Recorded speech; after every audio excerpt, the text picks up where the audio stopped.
भाभी, मम्मी जी को आपने आटे के लड्डू क्यों नहीं दिए खाने को? रजनी ने जेठानी माही से पूछा तो वो थोड़ा चिढ़ती हुई बोली, देखो देवरानी जी, अभी तुम्हें इस घर में आए हुए 2 महीने ही हुए हैं। ज़्यादा अच्छी बहू बनने का दिखावा करने की ज़रूरत नहीं है। मैं 5 सालों से ये घर और मम्मी जी को संभाल रही हूँ, तो मुझे मत बताओ कि मम्मी जी को क्या खाने में देना है और क्या नहीं। वैसे ही उनको 50 बीमारियाँ भी हैं। देसी घी के लड्डू खाने के लिए हाजमा और लड्डू तोड़ने के लिए दांत भी सही होने चाहिए। भाभी, एक लड्डू खाने से कुछ नहीं होगा, बल्कि उनके उदर के साथ मन भी तृप्त हो जाएगा। मैं एक लड्डू उन्हें खिलाकर आती हूँ। रजनी ने डिब्बे से एक लड्डू निकाला तो माही ने तुरंत उसका हाथ रोक लिया।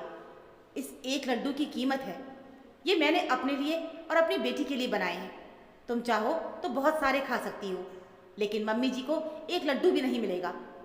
माही ने जब ये कहा तो न जाने क्यों उसकी आवाज़ में एक दर्द था। रजनी ने माही की तरफ आश्चर्य से देखा। उसकी आंखों में नमी देखकर रजनी इतना तो समझ गई थी कि वो बहुत ही इंटेंस मामला है, वरना कोई एक लड्डू खाने के लिए आखिर मना क्यों करेगा। लेकिन साथ ही उसे सासू जी का चेहरा भी याद आ रहा था, कैसे एक बच्चे की तरह वो उससे लड्डू मांग रही थी। भाभी, आप सही कह रही हैं, लड्डू खाने से मम्मी जी की तबीयत खराब हो जाएगी। रजनी ने बात को वहीं ख़त्म किया और वो अपने काम में लग गई। लेकिन माही बेचैन होकर घूमने लगी। फिर अचानक उसने डिब्बे में से एक लड्डू निकाला और उसके चूरे कर दिए। एक चम्मच लगाकर रजनी को प्लेट में पकड़ा दिया। रजनी, ये लो, मम्मी जी को लड्डू दे आओ। उन्हें लड्डू तोड़ने में दिक्कत होगी, इसलिए मैंने चूरा बना दिया है ताकि वो चम्मच से खा सके। रजनी ने हैरानी से माही को देखा और फिर मुस्कुराकर प्लेट लेकर सासू माँ जी के पास चली गई। रजनी को देख कमला जी बहुत खुश हो गई थी। आ गई छोटी बहू, लड्डू लेकर। मुझे पता था कि तुम ज़रूर मेरे स्वाद का ख्याल रखोगी। बड़ी बहू के हाथों में जब से गृहस्थी की चाबी आई है, उसने मुझ पर हर चीज़ के लिए बंदिश लगा दी है। अंकित से जब उसे डांट पड़ती है तब मुझे खाने को मिलता है, लेकिन अब तुम आ गई तो मुझे कोई चिंता नहीं। अब तुम खिलाना मुझे अच्छी अच्छी चीज़ें। खुश होते हुए प्लेट को हाथ में लिया, लेकिन चूरा देखकर चेहरा बुझ गया। ये क्या बहू, बचे कुछ लड्डू लाई हो? मम्मी जी, आप लड्डू तोड़ नहीं पाती ना, इसलिए लड्डू को थोड़ा तोड़ दिया है। रजनी ने जब बताया तो वो खुश हो गई। सचमुच बहू, तुमने आज दिल खुश कर दिया। और चम्मच से स्वाद लेकर वो खाने लगी। लड्डू खाने के बाद कमला जी के चेहरे पर संतोष था। वाह, मज़ा आ गया। वैसे मानना पड़ेगा कि तेरी जेठानी के हाथों में स्वाद है। लड्डू में जो कुछ भी मिलाया है एकदम बराबर तौल से, और हर चीज़ का स्वाद मुंह में आ रहा है। मेथी, गोंद, सभी मेवे, चीनी का बूरा और देसी घी में भुना पंजीरी का स्वाद लड्डू को और बढ़ा रहा है। आज एक राज की बात बताऊं? माही बहू के लड्डू बहुत ही पौष्टिक और पाचक होते हैं और मुझसे बेहतर बनाती है, तभी तो जी लचा जाता है उसके हाथ के बने लड्डू खाने को। तुझे राज की एक बात और बताऊं? उसके हाथ के तिल गुड़ लड्डू और सेब गुड़ लड्डू खाकर देखना, बहुत ही टेस्टी होते हैं। मम्मी जी, आपने भाभी से कभी ये सब कहा? रजनी ने पूछा। मैं क्यों उसे ये सब बोलूँगी? मेरे खाने पीने पर पाबंदी लगा रखी है, तो मैं क्यों बताऊँ? मैं तो जानबूझकर उसके खाने में मीन मेख निकालती हूँ, क्योंकि ज़्यादा तारीफ उसका दिमाग खराब कर देती है। वैसे ही आजकल हवा में उड़ती रहती है। कमला जी ने फिर अपना मुंह टेढ़ा कर लिया। मम्मी जी, आपको मैं भी एक राज की बात बताऊं? ये लड्डू का चूरा करके भाभी ने ही मुझे दिया, ताकि आप अच्छे से खा सके। रजनी की बात सुनकर पानी पीती कमला जी का ठसका लग गया और वो खांसने लगी। रजनी ने उन्हें पानी पिलाया और फिर वो माही के पास चली गई। भाभी, आपको बुरा न लगे तो एक बात पूछूं? रजनी माही के पास बैठ गई। जानती हूँ कि तुम क्या पूछना चाहती हो। यही ना कि मैंने ऐसा क्यों कहा कि हर एक लड्डू की कीमत है। थोड़ी देर रुकने के बाद बेड के पास ही पड़ी एक बच्चे की तस्वीर उठाकर उसे प्यार से देखते हुए बोली, अस्पताल में 2 दिन हो गए थे मुझे, और मम्मी जी का कहीं अता पता नहीं था। अंकित से पूछा तो उन्होंने कहा कि मम्मी जी की तबीयत खराब है और वो घर पर हैं। मुझे भूख लगी थी। मेरी 2 दिन की बेटी ईशा भी भूखी थी। अंकित शायद खुद ही खाना बना के ला रहे थे, क्योंकि सब्जी और रोटी आधी कच्ची पक्की होती थी। जब ईशा को लेकर घर आई तो मम्मी जी अपने कमरे के बाहर नहीं निकली। अंकित और देवर जी ने ही मेरा और ईशा का टीका करके स्वागत किया।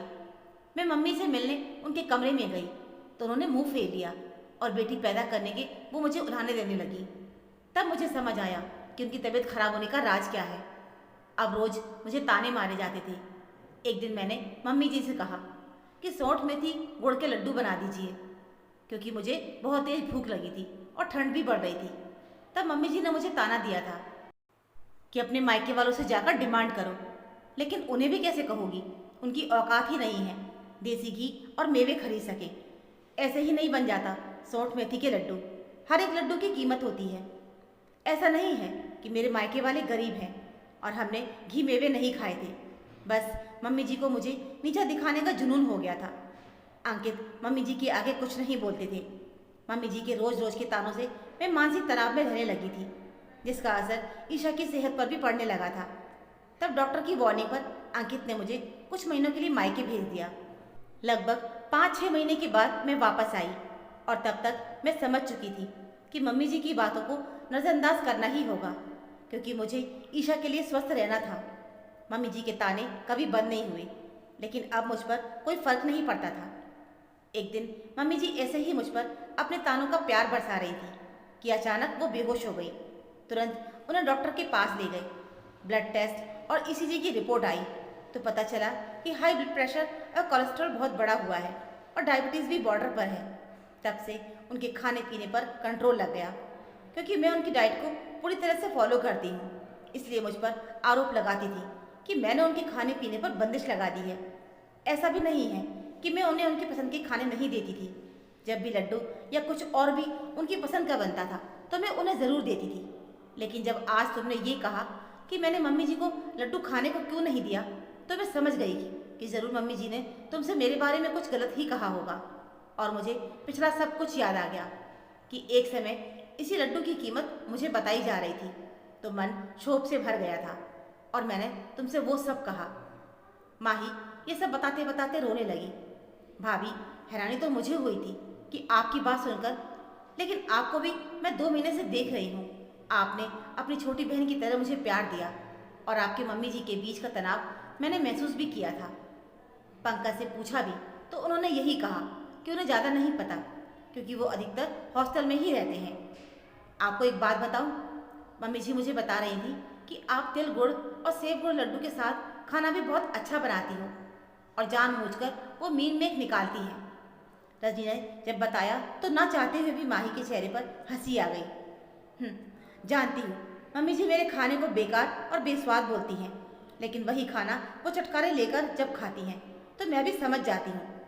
समय सबको बदल देता है और इन 5 सालों से मैंने मम्मी जी में बहुत बदलाव देखे हैं। ईशा को भी अब प्यार करने लगी हैं, लेकिन मेरे पति उनकी उदासीनता अभी भी दूर नहीं हुई है। और सच कहूँ तो अब मुझे कोई चाह भी नहीं है। मम्मी ने फीकी हंसी के साथ कहा, चाह तो मेरी भी नहीं है कि मैं तुझसे नाराज ना रहूं, लेकिन ईगो की वजह से मैं तुझसे माफ़ी भी नहीं मांग सकती। मैं जानबूझकर तुझे प्रवोक करती कि किसी बहाने तू मुझसे लड़े, लेकिन तू मेरे प्रति पूरी तरह उदासीन हो गई थी। माफ़ कर दे मुझे। मैंने माँ होकर तुझे भूखा रखा, लेकिन तुमने हमेशा मेरा बहू होकर भी बेटी से बढ़कर ख्याल रखा। तू बेटी बन गई, लेकिन मैं माँ नहीं बन पाई। आज अगर मैं स्वस्थ खड़ी हूँ तो सिर्फ तुम्हारी वजह से ही। तुमने मुझे दूसरा जन्म दिया है, वरना डॉक्टर ने ज़्यादा उम्मीद नहीं दी थी। कमला जी ने आगे बढ़कर माही को अपने गले से लगा लिया, तो माही भी अपने आप को रोक नहीं पाई और कसकर गले लगकर रोने लगी। इसी बात पर एक एक लड्डू और हो जाए। रजनी लड्डुओं की प्लेट के साथ उनके सामने खड़ी थी। कमला जी और माही एक दूसरे को देखते हुए मुस्कुरा दी और तीनों लड्डुओं का मजा लेने लगी। आज लड्डुओं का स्वाद भी दोगुना हो गया था। एक स्त्री की यही चाह होती है कि ससुराल में उसे मान सम्मान मिले। सास उसे बेटी ना सही, लेकिन एक बहू का मान तो दे। तो दोस्तों, ये थी हमारी आज की कहानी। आशा करती हूँ आपको ये कहानी ज़रूर पसंद आई होगी। इस कहानी को लेकर आपकी क्या राय है हमें कमेंट में ज़रूर बताना। कहानी अच्छी लगी हो तो प्लीज़ वीडियो को लाइक और चैनल को सब्सक्राइब ज़रूर कर लीजिएगा। मिलते हैं फिर एक और ऐसी नई कहानी के साथ। तब तक के लिए धन्यवाद।